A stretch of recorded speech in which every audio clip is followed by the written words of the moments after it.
दोस्तों नमस्कार। 4 PM news network पे आप सबका बहुत-बहुत स्वागत है। मैं हूं आपका दोस्त मयूर जानी।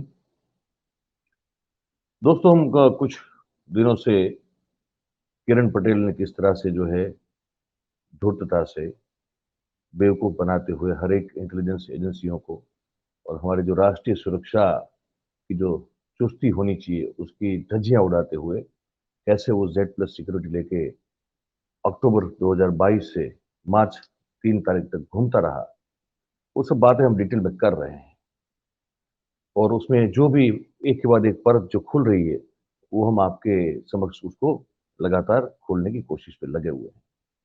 लेकिन अगर आपको याद हो तो ये जब किरण पटेल वाला जो प्रकरण ये जब खुला, उससे पहले हम एक और सीरीज़ चला रहे थे, वो थी कैप्टन अजय चौहान की। कैप्टन अजय चौहान जो कि गुडसेल नाम की एक सरकार की कंपनी है और नागरिक उड्डयन से ताल्लुक रखती है। उसके वो सीईओ हुआ करते थे। उसके साथ-साथ वो अकाउंट मैनेजर या हाँ, ऐसी पोस्ट थी, वो हुआ करते थे। उसके साथ एक और पोस्ट थी, 3 पोस्ट जो है वो उनके पास रखी हुई थी और किस तरह से उन्होंने सरकार को पिछले 18 साल में 100 करोड़ या उससे ऊपर का चूना लगाया और किस तरह से उन्होंने सरकार की नाक के नीचे बिल्कुल बैठे-बैठे या तो उड़ते-उड़ते कैसे जो है भ्रष्टाचार अपने चरम पे किया। उसकी बात हमने कही थी, आपको याद होगा। अब वो अजय चौहान के मामले में एक बहुत ही बड़ा खुलासा हुआ है, वो मैं आपको बताने जा रहा हूँ। और जैसे कि हम ईमानदारी से काम करते हैं, तो ये खुलासा मैंने नहीं किया है। ये खुलासा जो है इमरान होठी नाम के एक जर्नलिस्ट हैं, पत्रकार हैं, दिव्य भास्कर राजकोट में काम करते हैं, उन्होंने ये खुलासा किया है और बड़ा ज़बरदस्त खुलासा किया है। मतलब ये क्योंकि इतना बड़ा खुलासा और इसको यहाँ इस खबर को दबा दिया गया या इसको ठीक से नहीं चलाया गया, तो मुझे लगता है कि फिर सच कभी बाहर नहीं आ सकता है। ये खुलासा है, अब आपको मैं जो है विस्तार से पूरा बताता हूँ। आप सुन के आपके जो है रोंगटे खड़े हो जाएँगे, आपके सोच समझ जो है 1 सेकंड के लिए बंद हो जाएगी कि हो क्या रहा है ये। खुलासा ये है इन्वेस्टिगेशन के बाद कि अजय चौहान की जो नियुक्ति की गई थी, वो संपूर्णतया गैर कानूनी थी। संपूर्णतया गैर कानूनी, ठीक है। और 2016 में विजय रूपाणी सरकार बनते ही इनको जो है आशीर्वाद मिला है बहुत बड़ा और उसके बाद जो है वो घोटालों की श्रेणी उन्होंने खड़ी कर दी है। अब मैं बताता हूँ विस्तार से कैसे। देखिए 2004 में वो पहली बार नियुक्त हुए, ये सब मेरे पास इन्फॉर्मेशन में लेके बैठा हुआ हूँ। 2004 की साल में वो जो है वो पहली बार नियुक्त हुए थे और नियुक्त हुए थे तो 11 महीने के कॉन्ट्रैक्ट पे नियुक्त हुए थे। आप समझ रहे हैं? It was a contractual job. 11 महीने का कॉन्ट्रैक्ट था और अगर 11 महीने के बाद अगर अगर उसको रिन्यू करना है तो फिर वो 11 महीने खत्म होते ही फिर इसको रिन्यू सरकार चाहे तो कर सकती है। तो वो 2004 से वो लगातार रिन्यू होते रहे और 2016 में उनके ऊपर जैसे ही रूपाणी साहब की सरकार बनी, तो वो सरकार ने इतना आशीर्वाद दे दिया उनको कि सीधा उनको परमानेंट कर दिया और ये लेटर जो दिव्य भास्कर के पत्रकार ने ढूँढ के निकाला है, उनकी नियुक्ति का, अपने आप में बहुत कुछ किया जाता है, गुजराती में लिखा है, पर मैं आपको हिंदी में बताना चाहूँगा इसमें कि क्या लिखा है। ये जो इनका ये नियुक्त पत्र के बारे में एक जानकारी देता हुआ पत्र है और वो अजय पटेल हैं, नायब सचिव उद्योग और ये खान खनिज विभाग जो होता है, माइनिंग डिपार्टमेंट जो इंडस्ट्री एंड माइनिंग डिपार्टमेंट से जो नायब सचिव मतलब के जो डेप्यूटी सेक्रेटरी होते हैं, अजय पटेल, उनकी ओर से ये फाइनल किया है। मतलब ये उनकी ओर से ये पत्र है और इसमें लिखा हुआ है, उन्होंने हर एक डिपार्टमेंट जो है संदर्भ जिससे बनता है, जो संलग्न डिपार्टमेंट है, सबको इस बात की सूची और इस बात की जानकारी देते हुए ये पत्र जो है लिखा हुआ है। और लिखा है उसमें, जो सब्जेक्ट है वो ये है कि अजय चौहान जो कि निवृत्त स्क्वाड्रन लीडर है, उनको अकाउंटेबल मैनेजर के तौर पर नियुक्ति करने हेतु ये पत्र है। ठीक है। और कह रहे हैं कि नागरिक उड्डयन में नई जगह खड़ी करके उस जगह पर स्क्वाड्रन लीडर निवृत्त जो अजय चौहान है, उनको करार आधारित नियुक्ति दी गई थी।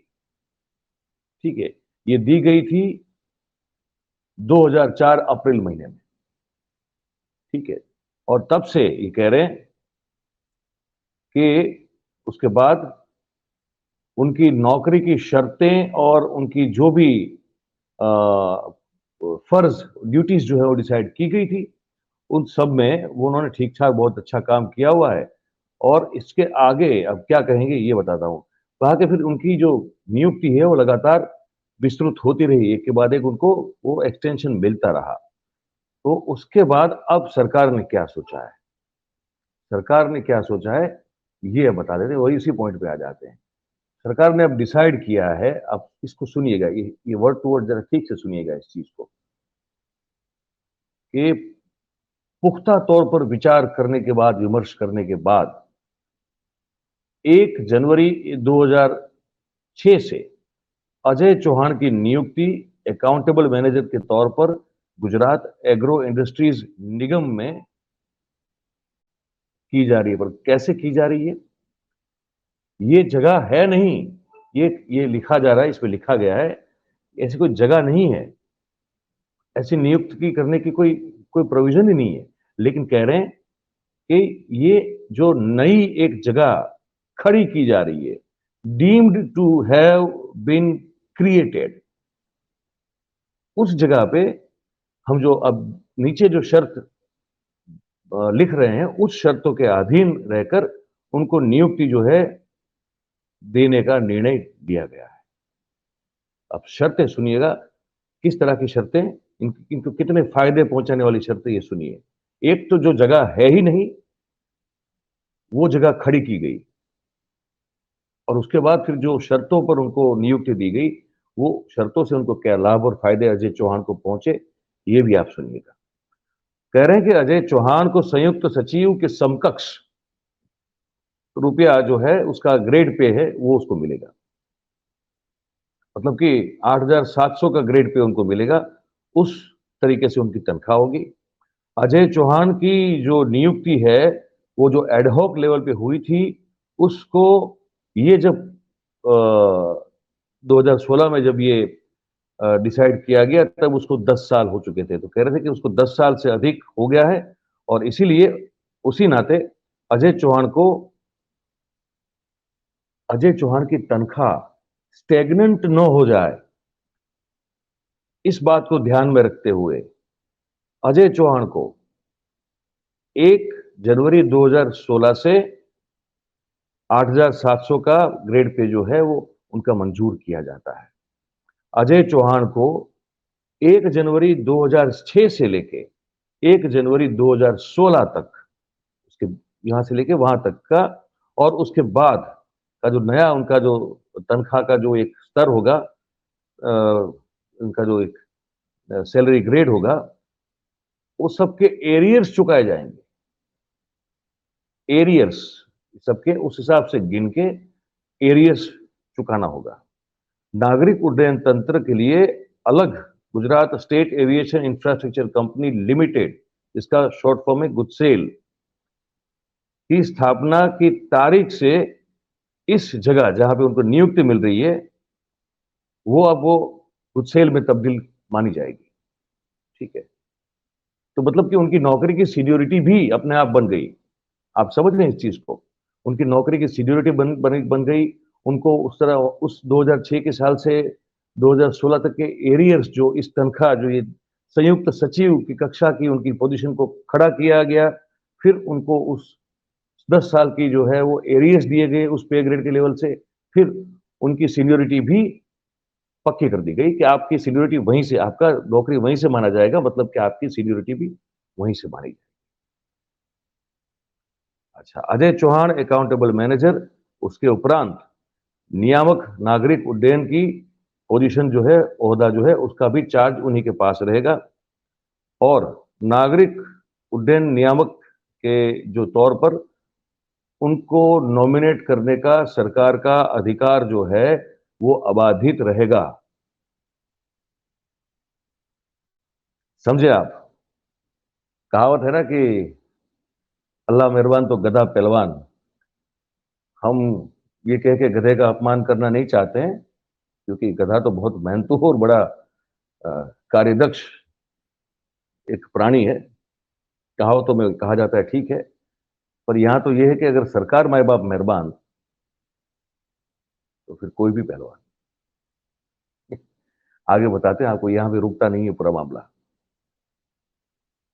और ये कह रहे हैं कि अच्छा, ये तो हो गया, इन्होंने सबको जो है अवगत भी करवा दिया, तो ये ऑर्डर कर दिया है जो गैर कानूनी है, ये ऑर्डर गैर कानूनी है। ये नहीं ऐसे कर सकते आप, समझिए।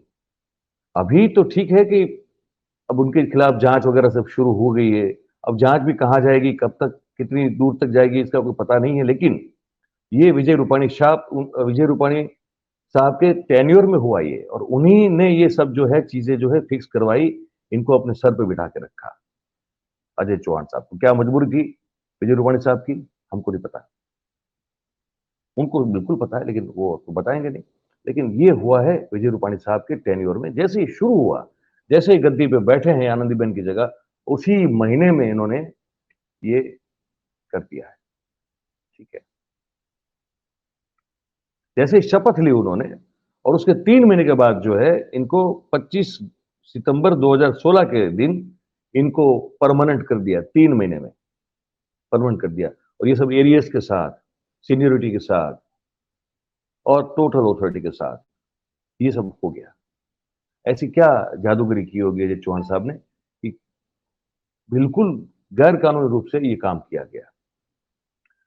नियम ये कहता है कि इनको अगर इस तरह से किसी को भी अपॉइंट करना होता है तो जीपीएससी जो है ना, गुजरात जाहिर पसंदगी सेवा, गौण सेवा, ये इसका अंग्रेजी करने, गुजरात पब्लिक सर्विस कमीशन ये कहते हैं इसको, अगर अंग्रेजी करें तो इसको, ठीक है।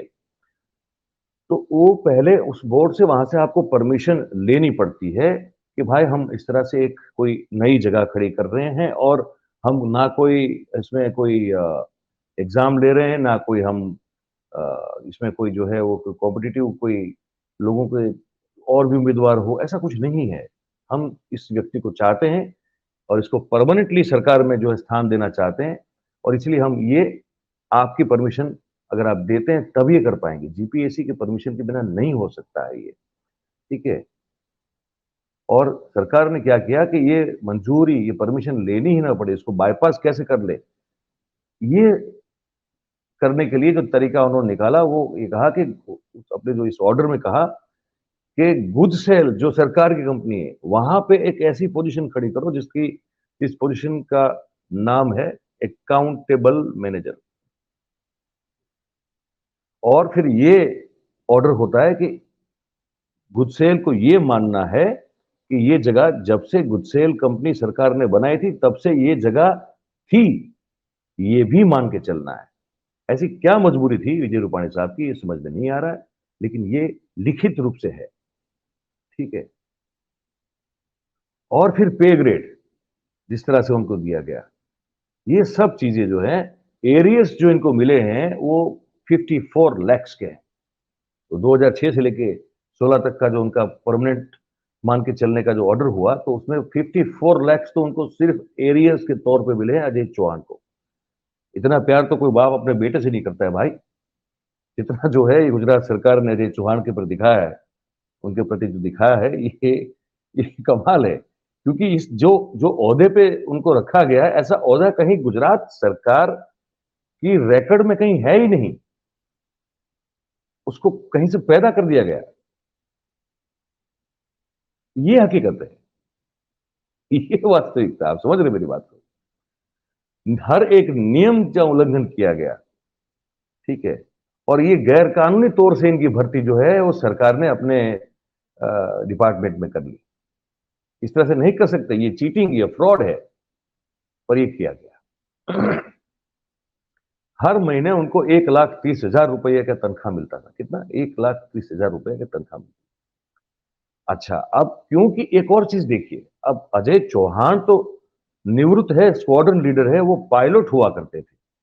अब अगर पायलट का लाइसेंस हो और उनको अगर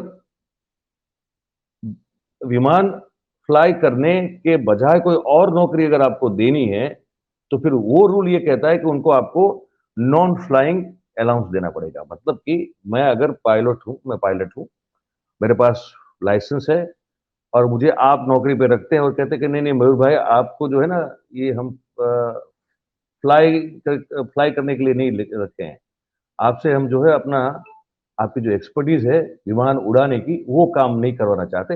हम चाहते हैं कि आप ये डेस्क है, डेस्क पे बैठो और कुछ जो है कागजी कार्रवाई आप जो करते रहो। तो मैं कहूंगा कि भैया मेरे पास तो ये लाइसेंस है, अगर आप मुझसे कुछ और काम करवाओगे तो फिर आपको मुझे नॉन फ्लाइंग अलाउंस देना पड़ेगा, क्योंकि ये नियम है, ये नियम है। तो सरकार ने कहा कि क्यों नहीं भाई, वो तो आपको वो भी दे देंगे। ठीक है, तो हर महीने जो है इनको 5 लाख रुपए का भत्ता मिलता था। ये तनख्वाह 1,30,000 थी, लेकिन भत्ता इनका, अलाउंस जो था उनका, 5 लाख रुपए का था। ठीक है।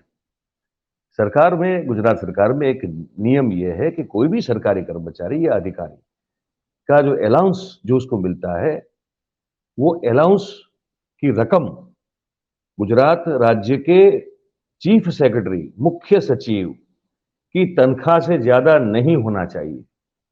तो गुजरात सरकार का जो चीफ सेक्रेटरी है, जो मुख्य सचिव है, उसकी तनख्वाह 2,25,000 रुपया, और अजय चौहान बिंदास हर महीने 5 लाख रुपए का अलाउंस लेते थे, सरकार उनको देती थी। अब मुझे तो एक सवाल ये उठता है, मैं कोशिश करूंगा जो उस समय के चीफ सेक्रेटरी जयंत सिंह साहब थे, उनसे बात करने की। आज वो तो रिटायर्ड हो चुके हैं, लेकिन मैं बड़ा क्यूरियस हूं इस मामले में। मैं उनको आज फोन करके पूछने की कोशिश करने वाला हूं कि जब आप चीफ सेक्रेटरी थे, आपकी तनख्वाह 2.25 लाख रुपया थी, आप पूरे राज्य के मुख्य प्रशासनिक अधिकारी थे, और ये अजय चौहान किस खेत की मूली था कि वो अलाउंस जो है वो भी आपसे आपकी तनख्वाह से दुगना लेता था? ये कैसे हुआ? ये पूछना पड़ेगा उनसे आज, ये कोशिश करनी पड़ेगी। वो बातचीत होती है हमारी, मैं कभी कभार हम लोग बात कर लेते हैं, वो अभी रिटायर्ड होके रिटायर्ड लाइफ जी रहे हैं, पर इतने साल हमने जो है मैंने उनके साथ मुलाकात की है, तो बातचीत होती है, अच्छी से होती है, तो मैं पूछूंगा जरूर ये कैसे हो गया भाई, आपको पता था कि नहीं था? अगर नहीं था तो फिर आप तो, ये तो फिर आपकी नाकामी है, और अगर था और आपने होने दिया तो क्यों होने दिया? तो ये था कि इनसे ज्यादा दुगना पगार, ठीक है। और अगर ये कहा जाता, ये लिखा है कि अगर अजय चौहान महीने का 5 लाख रुपए का अलाउंस लेता है तो इनकी तनख्वाह कोई सचिव है उससे 3 गुनी हो जाती है, जो बिल्कुल इलीगल है, अयोग्य है। इस वो मंजूरी नहीं हो सकती। मतलब उस समय ये है कि जो, देखिए सरकार में क्या होता है, एक जो, एक प्रिंसिपल सेक्रेटरी, एक ये होता है सेक्रेटरी जो पर्सनल देखता है पूरा, सभी सरकार के, जैसे आप एचआर समझ देख तरह का, वो पर्सनल डिपार्टमेंट देखता है पूरा। वो जो है उस समय एस अपर्णा थी। तो एस अपर्णा तो इतनी अपराइट अफसर थी, उसने भी ये कैसे होने दिया, अब ये मुझे समझ में नहीं आ रहा है। ये गजब की बात है। तो शी वॉज वेरी अपराइट। आपको याद होगा मैंने वो एक किस्सा सुनाया था कि अ, अक्टूबर में, ये सितंबर का है, तब अक्टूबर में, इसके 1 महीने की बात कर रहा हूँ, 2016 अक्टूबर की बात कर रहा हूँ। वो तनख्वाह कर्मचारियों की सबकी, मंत्रिमंडल के सभी स्टाफ की हुई नहीं थी, और हमको पता चला, तो हमने जब अपर्णा जी से पूछा कि भाई तनख्वाह नहीं हुई, तो उन्होंने साफ कहा कि नहीं हुई। तो she was, I mean, I the way I have met her, और जैसे मैं उनसे बातचीत करके मैंने उनको जानने की कोशिश की, she be very upright officer. इस आदमी की इस नियुक्ति को कैसे स्वीकार किया, और कैसे ये अयोग्य रूप से, इलीगल तरीके से जो इनकी अपॉइंटमेंट हुई, और कैसे इनकी तनख्वाह, और तनख्वाह सॉरी अलाउंस इतना, जो एब्सोल्युटली अगेंस्ट द लॉ कहा जाता है, वो कैसे करने दिया, होने दिया मंजूर, ये समझ में नहीं आ रहा है अभी। ठीक है। अच्छा, दूसरी बात, अब ये इसको जस्टिफाई करने के लिए 5 लाख रुपए के अलाउंस को जस्टिफाई करने के लिए अजय चौहान ने क्या किया, तो उसने जो है हिसाबों में ये कर दिया कि हेलीकॉप्टर संचालन खर्च, ऑपरेशनल कॉस्ट, ठीक है, उसके उस हेड के नीचे वीटी जेयूजे एसवीपी नाम की ग्रांट के हेड जो है खड़े कर दिए, वर्टिकल्स खड़े कर दिए, ठीक है।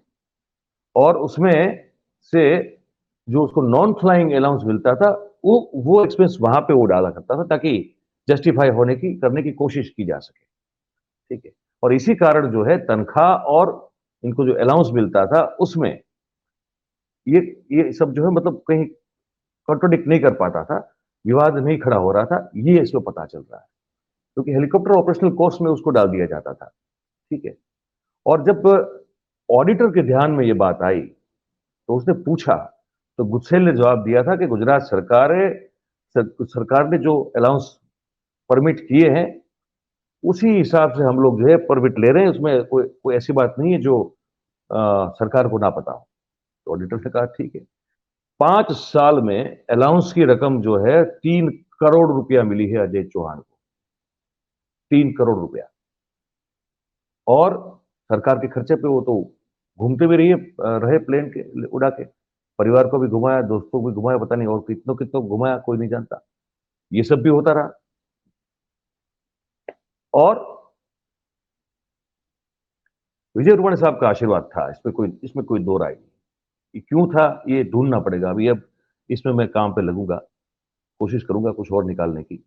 लेकिन ये तो समझ से बाहर है कि इतना कुछ हो जाए विजय रूपाणी सरकार में और विजय रूपाणी के आशीर्वाद से ही हो जाए, और इतने मतलब 5 करोड़ का अलाउंस 3 साल में क्या समझते हैं क्या रकम होती है। और जिस तरह से नियमों की जो है धज्जियां उड़ा दी गई, चीफ सेक्रेटरी से ज्यादा तनख्वाह से ज्यादा अलाउंस लेने वाला आदमी बन गया वो, नियुक्ति ही बिल्कुल गैर कानूनी तौर से की गई, जीपीएससी को पूछा भी नहीं गया और इसको बाईपास करने के लिए अलग से पोजीशन खड़ी की। फिर उस पोजीशन को डिक्टेट भी ऐसे किया कि ये पोजीशन को ऐसे ही मानना है कि ये जब से डिपार्टमेंट शुरू हुआ है तब से ये थी। ये सब करने की क्या जरूरत है, तो ये सब हुआ है, ठीक है। और फिर अजय चौहान को गुड सेल कंपनी में परमानेंट कर देने के बाद accountable manager, CEO, director of good cell and board member भी इसको बना दिया गया, ठीक है। ये सब चीजें जो है उनको दे दी गई। 2017 के फाइनेंशियल ईयर में गुड सेल का खर्च बढ़ के 25 करोड़ हो गया। उसके बाद के साल में वो खर्च जो है डबल होके ऑलमोस्ट 50 करोड़ के आसपास हो गया, 49 करोड़ 60 लाख रुपए। मतलब एक ही साल में जैसे पावर मिली है, एक साल में उसी डिपार्टमेंट में खर्च का जो खर्च है, बजट जो है वो डबल हो गया। और नॉन फ्लाइंग अलाउंस जो है वो तो मैंने बता दिया आपको, 5.5 करोड़ 5 करोड़ 99 लाख का वो है। वो दूसरे साल जो है बढ़ के 14 करोड़ 80 लाख हो गया। नॉन फ्लाइंग अलाउंस जो वो लेते थे, जो वो ऑपरेशनल कोर्स में दिखाते थे, वो पहले साल तो 5 करोड़ 99 लाख रुपए लिए, दूसरे साल वही नॉन फ्लाइंग अलाउंस जो वो ऑपरेशनल कोस्ट में दिखाते थे उसको बढ़ा के 14 करोड़ 80 लाख रुपया कर दिया। हर चीज में जो खर्च था वो उनके बैठने के बाद पोजीशन पे ऑफिशियली डबल हो गया, ठीक है। जब ऑडिटर ने सवाल पूछा तो उनके पास कोई जवाब नहीं था, और उसके बाद उन्होंने जवाब देना ही ना पड़े इसलिए हिसाब देना बंद कर दिया। विधानसभा में इस कंपनी की का कोई भी जो रिपोर्ट है वो रखा नहीं गया है। गुजरात विधानसभा में इस कंपनी में का रिपोर्ट रखा नहीं, क्योंकि उन्होंने कहा कि हम आपको हिसाब देंगे ही नहीं। आप ऑडिटर सवाल कब पूछेगा, तब पूछेगा कि आप कुछ हिसाब दो, फिर उसमें से वो चेक करे, फिर वहां गलती कहाँ है, चूक कहाँ है वो ढूंढे, फिर आपको बताए। उन्होंने कहा साला हिसाब देंगे नहीं हम तो आप कहां से निकालोगे, देना बंद कर दिया। तो गुजरात विधानसभा के टेबल पर इनका कोई रिपोर्ट नहीं गया हुआ है, ठीक है। स्पेयर पार्ट्स में जो है एक साल में 4 गुना खर्चा कर दिया और उसका स्टॉक भी नहीं रखा। और मतलब अजीब अजीब से खर्चे हैं, कोई पूछने वाला नहीं था इस शख्स को, कोई पूछने वाला नहीं था। जो इंडिपेंडेंट ऑडिटर आया था उसने एक टिप्पणी की थी कि ये जो ये पैसे खर्च कर रहा है इसका रिकॉर्ड नहीं है कहीं। आप अगर पैसे सरकार के पैसे खर्च करते तो कहीं तो उसकी आपको रिकॉर्ड तो चाहिए। कैसे कोई पैसे खर्च कर सकता है? सिस्टम है ना पूरा एक, सरकार में एक सिस्टम होता है पैसे खर्च करने का। इस ऑडिटर ने कहा कि कुछ भी नहीं है। किसी भी चीज की जो खरीदारी होती है, जो भी खर्च होता है, उसमें कोई भी नीति, नियम, रूल्स, रेगुलेशन का पालन नहीं किया जाता है। ये ऑडिटर की टिप्पणी थी, जो एक इंडिपेंडेंट ऑडिटर था। ठीक है? और उस अपने ऑडिट रिपोर्ट में जो एक एक पैराग्राफ है, उसमें ऑडिटर ने ये भी कहा कि ये जो कंपनी है गुड सेल करके जो कंपनी है, उसका रजिस्ट्रेशन जीएसटी अंतर्गत हुआ है, इसीलिए और हुआ है तो फिर कंपनी ने 2019-20 का जो फाइनेंशियल ईयर होता है, उस साल में 5,13,000 की रकम टेंडर फी के तौर पर ली है, पर जीएसटी वसूल नहीं किया है।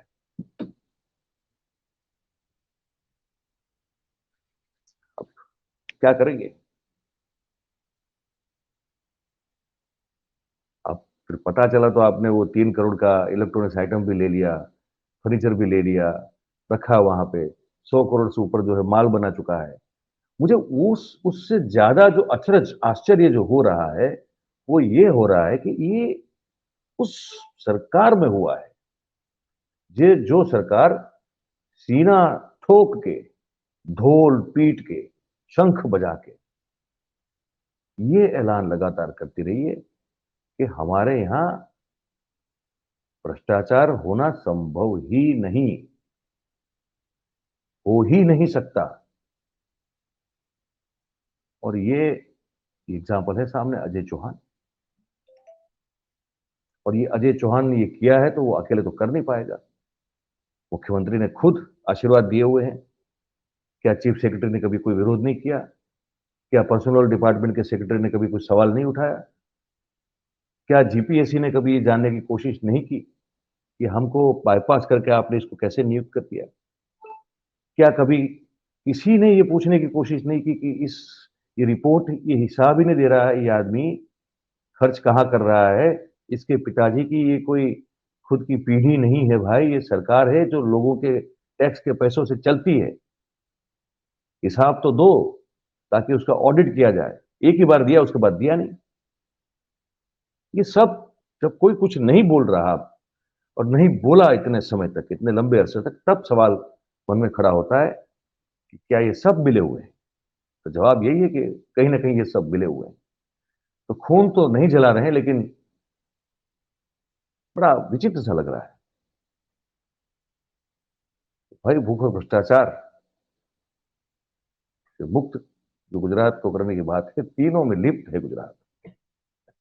एक तरफ जो है बुकी खुलेआम सट्टा खेल रहे हैं, खिला रहे हैं, हवाला भी कर रहे हैं, आपकी नाक के नीचे बैठ के जो है हर चीज चला रहे हैं, दुनिया भर का शराब बेचा जा रहा है, किसान परेशान है। अभी फिर से जो कह रहे हैं कि बिन मौसम बारिश फिर से होने वाली है। अब ये तो पिछले 15 दिन में बहुत बदहाल हालत, खूब मतलब काफी बदहाल हालत हो गई है किसानों की। ये जो बिन मौसम बारिश हुई, सरकार जो है वो क्रिकेट खेलती है, होली खेलती है, पता नहीं क्या सोच के ये लोग काम कर रहे हैं।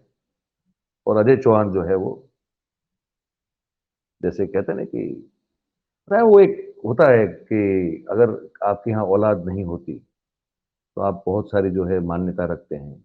आप किसी अपने इष्ट देव को या अपने कुल देवी को या जहाँ भी हो, मन्नत कुछ आप मांगते हैं। मांगने और मन्नत पूरी होने के बाद फिर जब आपके यहाँ जो भी संतान होती है तो फिर आप उसको अपने हाथों में रखते हैं, मतलब एक फूल की तरह उसका परवरिश करते हैं।